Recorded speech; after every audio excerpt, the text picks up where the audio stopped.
কখনো ভেবে দেখেছো কাকে ঠকাচ্ছ তুমি? নিজেকে নাকি যে তোমাকে নিজের থেকেও বেশি ভালোবাসে তাকে?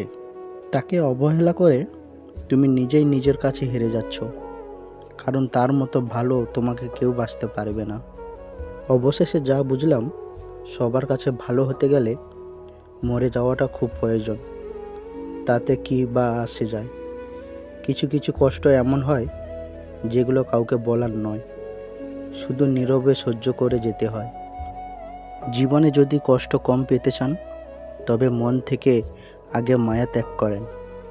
সব কষ্টের অনুভূতি এক হয় না, কিছু ব্যর্থ হয়, আবার কিছু কষ্ট মানুষের বদলে দেয়। তুমি থেকে যখন একটা সম্পর্কে আপনিতে চলে যায়, তখন সম্পর্ক টিকে। ভুলে যাব বলাটা সহজ, কিন্তু ভুলে গেছি বলাটা যন্ত্রণাদায়ক। কিছু দূরত্বে ভালোবাসা বাড়ায়, আর কিছু দূরত্বে ভালোবাসা হারায়।